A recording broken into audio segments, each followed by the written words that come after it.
tell. Spirit just told me the reason why people have to meet your minimum standard because they have to reach enough to get within your space, right? And then once they're in your space, you have to see how they're going to treat you if they continue to, like, it's step. Remember when I went through, like, friendship is like for a moment, then friendships being temporary. Every day of friendship has to pass through the friendship test. Every day. You don't just get to be my friend and we're friends for life anymore. We're not doing that because that's stupid. Because people evolve and grow. And the person that you said, let's be friends, when you were 7 years old cannot be your best friend still if you guys are not evolving and growing and changing together. That's where you have the controlling stuff where I'm trying to control how you move because you're my friend. No. Anyway, so the point that I'm making is these kids are overstimulating me. I can't focus. Oh yeah, you have to sign the friendship contract daily.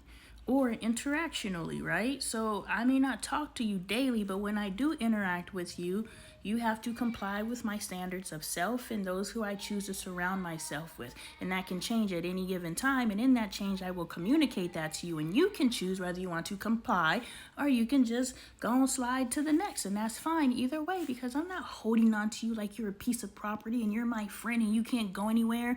And now you become my friend of me because you still like me. You remember our history, but damn it, I don't like you today, but I'm stuck because you won't let me go. We're not doing friendships or relationships like that anymore. No, no, no, no, no. No, no, no, no, no. Look how cute my doggy is. Caden left his pillow on the ground, so it just became his pillow. Look at how cutie Alfie is. It's the alfalfa. Anyway, so you have to allow for change. It's paramount that you allow for change every second of your relationship, especially year one. If you do the work year one, dating, look, unless you're dating for marriage, you shouldn't be changing for anyone. You should be changing for yourself. So getting the feedback from others, but changing for yourself, right?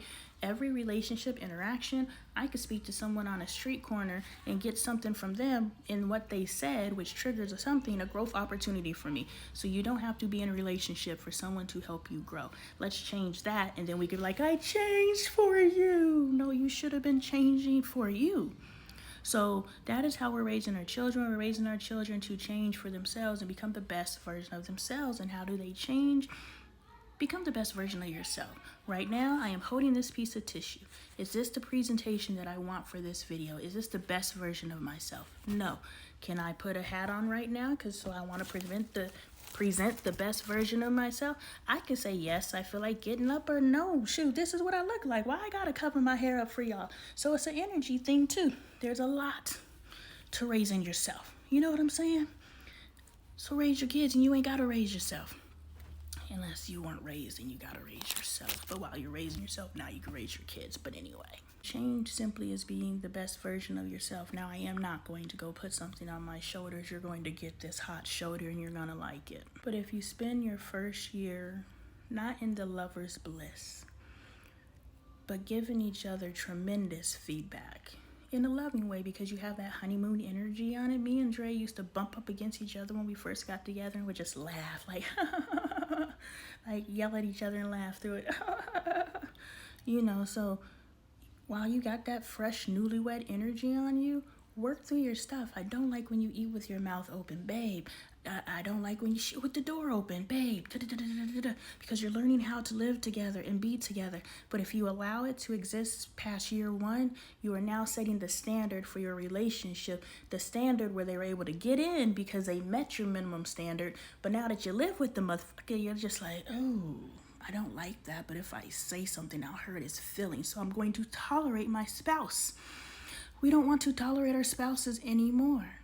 So you can avoid having to do what I just had to do with my husband, which was force a reset. That thing that you say you cannot trigger in someone, I triggered it twice. Once in relation with how he raises these children, and second in how he deals with me. It took how he deals with me longer because he had to accept that he wasn't loving me to his highest capacity. When you think you're loving, like you're giving more than you've ever given, how am I not giving my best? So he had to grapple with that a lot longer. That's my new word, grapple. He had to grapple with that one a lot longer. But he was able to come to terms with the kids first. So I tripped that one. And then I kept working on the relationship one. And then I finally tripped it. That one got real violent. And we're back. So if you do the work in the first year, be open to the idea. Raise your children to be malleable, but also raise your children to have standards of self so that not everyone has access to them. Half of our boys are getting caught up simply because they like spreading themselves around, and now they're either diseased or with child. Let's raise our boys' standard of self as well as continuing to raise our girls' standard of self. I'm gendering simply for the simplicity of it. But what I'm saying is raise our children with the highest standard of self, to constantly seek the best possible version of their self in any given moment, and seek people who can be reflections of them and can simply reflect through common conversation. Sometimes people do give direct feedback. But if your feedback to them is delivered in such a palatable way, they go out into the world and people out there talking to them like this, they be like, who the fuck are you talking to? Not we've conditioned them to be talked to that way because we talk to them that way. So there's a lot of work we have to do with ourselves, and then the work that we can do with our children. And now we have the next generation of humans who know how to love each other truly, because we showed them how to love. But first, we must love ourselves to a space of knowing we don't love ourselves. I do, but I could love myself more. Like, I could be so in love with myself, I could just flip inside of myself. Like, I'm excited to see how in love with myself I can get, because the more in love with myself I get, I can raise my husband's vibration of love, my children's vibration of love, so forth and so on. So work on loving yourself every day, just a little bit more. Save your marriage, relationship, family. All we need is love.